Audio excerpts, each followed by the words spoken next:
livro de Lucas, do capítulo de número 15, 11 e 12, que diz assim: e disse, um certo homem tinha 2 filhos, e o mais moço deles disse ao pai: dá-me a minha parte da fazenda que me pertence.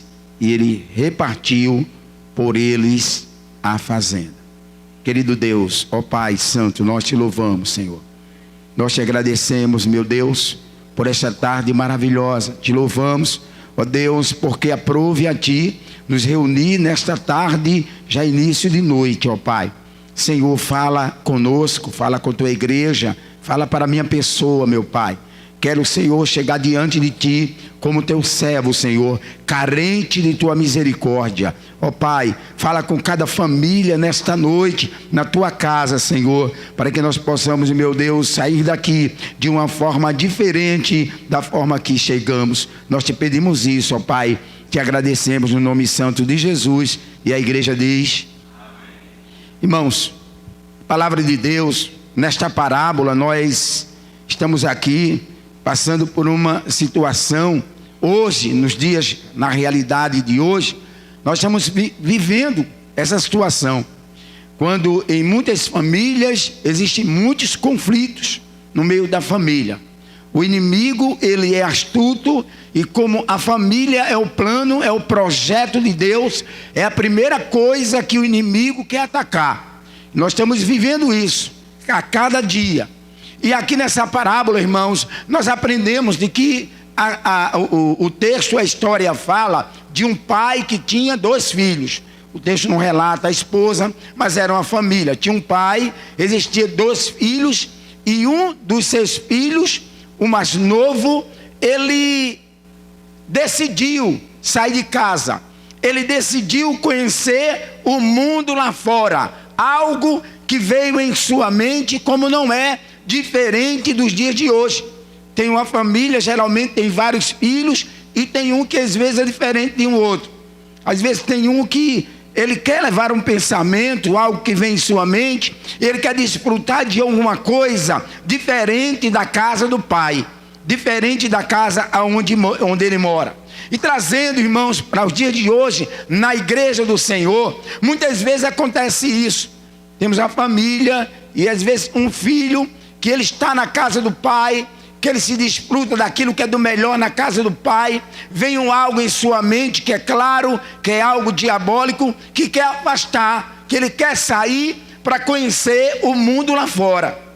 E essa parábola, ela fala deste jovem.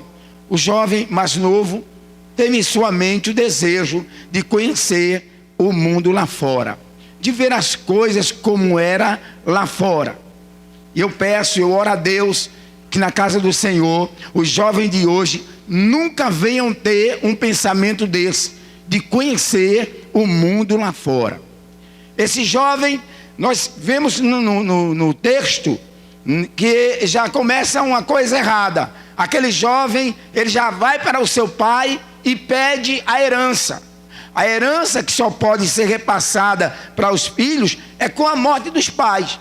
E já aí algo começa errado. Ele vai para o pai, desejando sair, desejando conhecer o mundo, não tinha dinheiro para si mesmo e quis a herança, que para ele aquela herança ia servir de tudo. Aquela herança que ele ia levar com ele, ia resolver os seus problemas, ele ia ser uma pessoa próspera. Eu acredito que na mente daquele jovem, ele começou a pensar assim.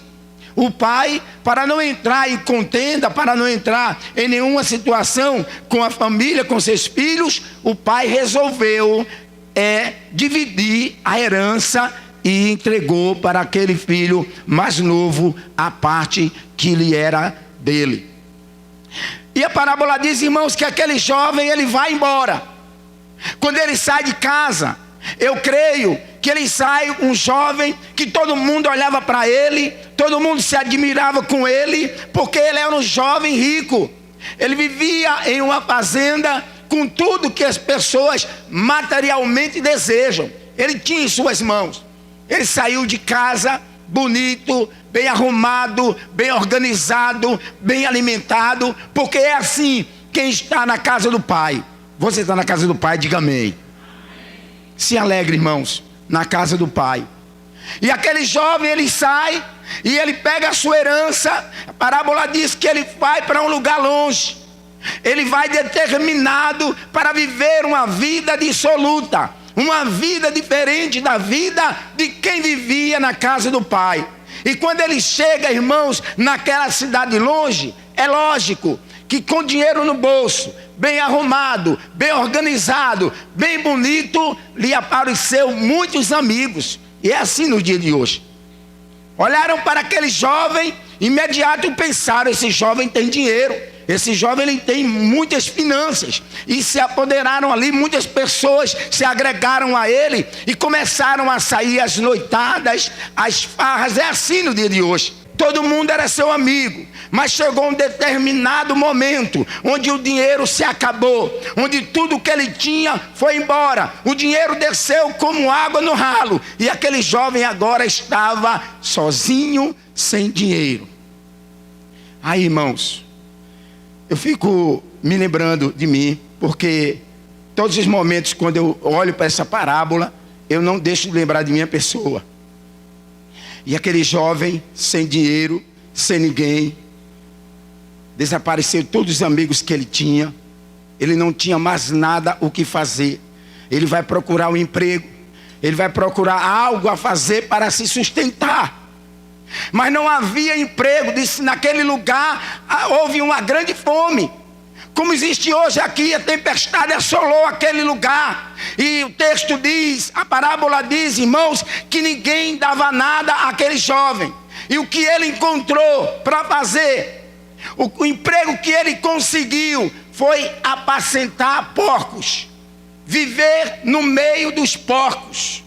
E aquele jovem agora, depois de um jovem que tinha a casa do pai, um jovem que tinha tudo em suas mãos, tinha empregado para o servir, agora está no chiqueiro em meio aos porcos. E eu quero dizer, irmãos, mesmo assim acontece com aquele que sai da casa do pai, com aquele que deixa a sua família, com aquele que deixa a presença de Deus, ele vai passar tempo convivendo com porcos. A segunda carta de Pedro, capítulo 2, do verso 20 em diante, diz assim: melhor seria que não conheceste a palavra. Melhor seria de que não conhecesse, porque depois de conhecer, deixar, se afastar, o seu segundo estágio é pior do que o primeiro. É como uma porca que depois de ser tirada de um chiqueiro, dá-lhe um banho e fica limpa, mas depois volta ao chiqueiro e começa a estar naquele lamaçal. É como um cachorro que vomitou o seu vômito, depois ele volta a comer o mesmo vômito. Isso acontece com quem está na casa do pai, deixa a casa do pai e vai para o mundo. Louvado seja o nome do Senhor. Essa semana eu tive a infelicidade de conversar com a irmã.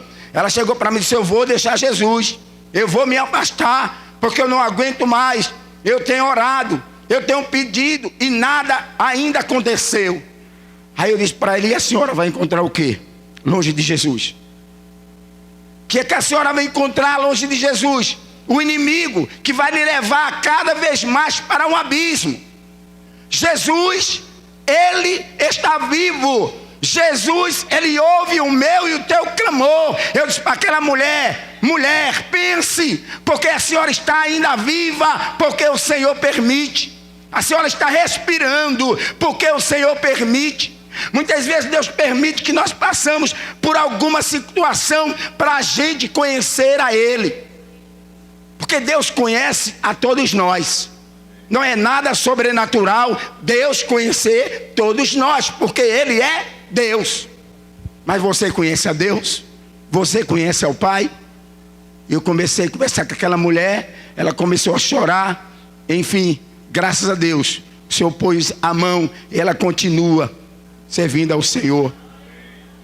Aquele jovem, irmãos, estava numa situação que ninguém queria estar. Aquele jovem, ele alimentava os porcos e ele desejava comer as bolotas dos porcos, a comida que sobrava de todo mundo.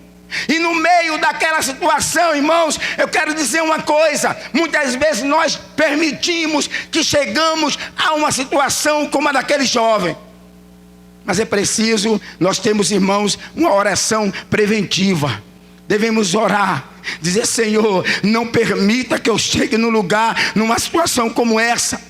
Aquele jovem só lembrou do pai naquela hora. Ele não lembrou do pai quando ele tinha o seu dinheiro. Ele não estava lembrado do pai. Ele gastou dissolutamente com prostituição. Tudo que ele tinha, ele gastou. E naquele momento ele não pensou no seu pai. Mas quando ele estava naquela situação, a Bíblia diz, o texto diz na parábola, aqui no verso de número 18, ele diz assim: levantar-me-ei e irei ter com meu pai, e lhe direi: Pai, pequei contra o céu e perante a ti, já não sou digno de ser chamado teu filho, faz-me como um dos teus jornaleiros. Ele agora caiu em si, naquela situação. Ele pensou: eu estava na casa do pai, lá eu tinha tudo de bom, lá eu me alimentava. Você aqui na casa do pai, você se alimenta. A palavra de Deus é o alimento nutritivo para o nosso espírito, para a nossa alma. Louvado seja o nome do Senhor. Na casa do pai, você come do melhor maná. Louvado seja Deus. E aquele jovem disse: eu vou voltar. Eu vou ter com meu pai. Eu não sou digno de ser agora nenhum dos seus empregados. Mas ele imaginava: eu creio que o meu pai, como um pai que ama, ele vai me abraçar, ele vai me reconhecer como filho. Irmãos, e muitas pessoas estão assim hoje. Mas eu quero dizer uma coisa: se alguém entrou nestas portas nesta tarde, se está desesperado por alguma situação, ou apareceu algum amigo que entre aspas, não é amigo, lhe dizendo: não vai dar, sai, isso não é vida para você, repreenda em nome de Jesus. Porque o diabo está atuando no meio, irmãos, da igreja, querendo tirar os que estão servindo ao Senhor. Porque o que está no mundo já é dele. Porque a Bíblia diz que no mundo jaz o maligno. Não permita isso. A casa do Pai tem alimento nutritivo. Na casa do Pai você é bem servido. Na casa do Pai você está aguardado, tranquilo, debaixo, irmão, da sombra do Onipotente. E aquele filho agora vem voltando, vai naquele caminho. Eu fico imaginando, passando um filme na minha mente. Aquele filho que saiu lindo, bonito, bem com o cabelo penteado, bem organizado. Agora aquele filho que deixou a casa do pai, ele volta imundo, sujo, maltrapilho, de uma forma que ninguém poderia querê-lo. Só mesmo o pai que continua com os braços abertos. O pai que está aqui nesta noite dizendo: filho meu, filha minha, vem a mim, eu continuo. Você foi embora, você me deixou, mas eu não te deixei. Eu continuo com os braços abertos te esperando.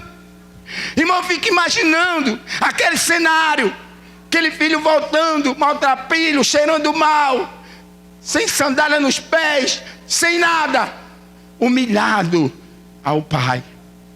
Pai vai para aquele caminho, olha para aquele lugar, naquela estrada para onde o filho foi embora. Eu posso imaginar, presbítero, que todos os dias o pai ia olhar para o caminho. Todos os dias ele olhava e dizia: foi por ali que meu filho foi embora. Foi por ali que meu filho me deixou. Foi por aquele caminho. Mas a esperança do pai era que o filho voltasse. E ele estaria de braços abertos para abraçá-lo. E aconteceu. Aquele filho resolve voltar. Aquele pai começa a olhar para o caminho, e de longe ele observa um rapaz que vem caminhando. E ele olha, ele não deixou de reconhecer. Ele olhou e disse: é meu filho que está voltando. O filho vinha totalmente diferente, irmãos, mas o pai não esqueceu. E ele olha aquele filho, e quando chega, se aproxima, diz a parábola que ele abraça o filho e beija o filho. Sabe quem é esse pai que faz isso? O nosso Jesus. Talvez você se afastou, talvez você não tenha dado valor a ele, mas ele está dizendo nesta noite: filho meu, eu te amo, eu quero te guardar, eu quero te proteger, eu quero ser a primeira coisa na sua vida. Não olhe para o mundo, não olhe para as coisas do mundo, porque o mundo jaz o maligno. A porta do mundo, ela parece bonita, bem clara, mas lá no final você vai entrar num estreito terrível, onde ninguém pode ajudar. O texto diz, irmãos, que aquele homem agora se abraça com o seu filho, beija aquele filho, leva para dentro de casa, para o interior daquela casa, e manda trazer vestes novas. Diga, vestes novas. Vestes novas, alparcas novas, sandálias novas. Sabe o que ele quer dar hoje? Ele quer te entregar hoje uma veste nova, que é a veste do mundo, a veste suja, aquilo que está contaminando, aquilo que você não está percebendo, e a família cada vez mais vai se afastando do Senhor, porque precisa de vestes novas. Ele hoje quer entregar, irmãos, vestes novas, calçados novos, vida nova.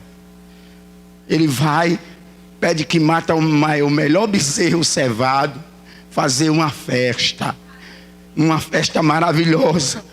O texto diz que ele fez uma festa, mandou matar o melhor bezerro e disse, alegramo-nos, porque o meu filho que estava morto, reviveu. Será que você hoje quer reviver na presença do Senhor? Talvez você entrou aqui hoje como apenas uma pessoa que veio assistir o culto. Mas eu quero dizer uma coisa: Deus não quer que você volte do mesmo jeito. Deus tem um plano especial para você. Ele não quer que você saia daqui da mesma forma, porque Deus sabe o futuro, o amanhã, o depois é com Ele, e Ele quer te dar livramento. Louvado seja o nome do Senhor. E a festa, irmão, aconteceu naquele lugar. Mas sempre tem alguém que não gosta de uma festa, quando é uma festa como essa. Alguém que é do contra. O texto fala do filho mais velho.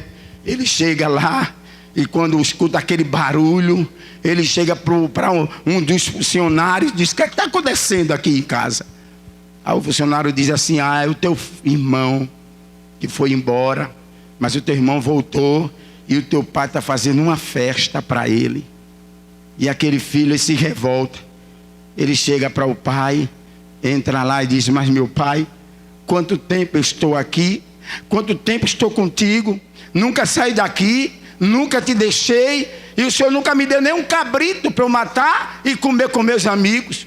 E esse daí, para ele não era nem mais irmão, disse, e esse daí que foi embora te deixou, o Senhor faz uma festa dessa. Aí o pai, inteligente, sábio, homem sábio, ele diz, filho, tudo que tem aqui é teu, tudo está em tuas mãos. Sabe o que eu aprendo com isso, irmãos? Muitas vezes nós estamos na casa do pai e não sabemos usufruir daquilo que o pai tem para nós. Já parou para pensar nisso? Muitas vezes nós somente reclamamos, murmuramos, quando todo dia Deus tem dado livramento, todos os dias. Você acordou hoje porque Ele permitiu. Você está respirando hoje porque Ele permitiu. Você abraçou quem mais você ama hoje porque Ele permitiu. Tudo o Pai nos dá. E naquele dia eu creio que uma festa maravilhosa. Alegramo-nos, porque o filho que estava perdido, filho que estava morto, reviveu. Estava perdido, mas foi achado.